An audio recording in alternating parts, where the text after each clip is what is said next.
কি ব্যাপার বৌমা, সবাইকে একসঙ্গে ডাকলে যে? কোনো জরুরি বিষয়ে কথা বলবে? হ্যাঁ মা, আগামী কাল থেকে মাহের রমজান শুরু হচ্ছে, তো তাই আমি চাই আপনারা 30টা রোজাই রাখেন। এসব তুমি কি বলছো বৌমা? না না না না, আমি রোজা রাখতে পারবো না। তাছাড়া আমার গ্যাস্ট্রিকের সমস্যা আছে।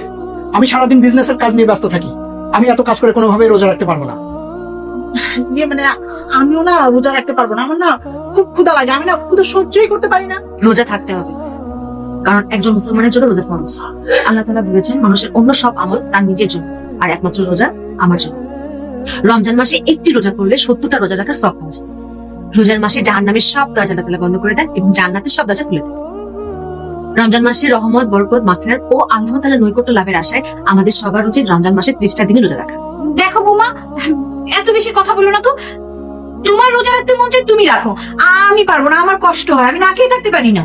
মা, রোজা রাখা বেশি কষ্টের কাজ নয়।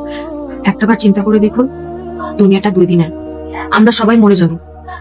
যারা দুনিয়াতে রোজা রাখেন তাদের জন্য আছে মৃত্যুর পরে কঠিন শাস্তি, তাদেরকে জাহান্নামের সর্বোচ্চ ভয়ঙ্কর স্থানে প্রেরণ করা হবে। মা, জাহান্নামের ভয়ঙ্কর কষ্টের চেয়ে এখন রোজা রেখে সামান্য কষ্ট করা কি আমাদের উচিত না? বৌমা, তুমি ঠিক বলেছো। আসলে আমাদের সবার উচিত রোজা রাখা।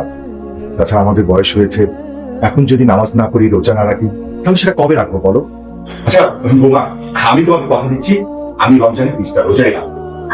আমিও কথা দিচ্ছি, আমিও 30টা রোজাই রাখবো। আর শোনো, আমার এই বাসায় কোনো বেরোজগার থাকতে পারবে না।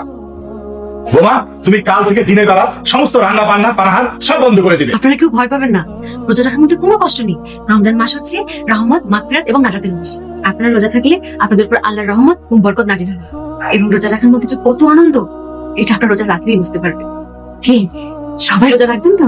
অবশ্যই রাখবো।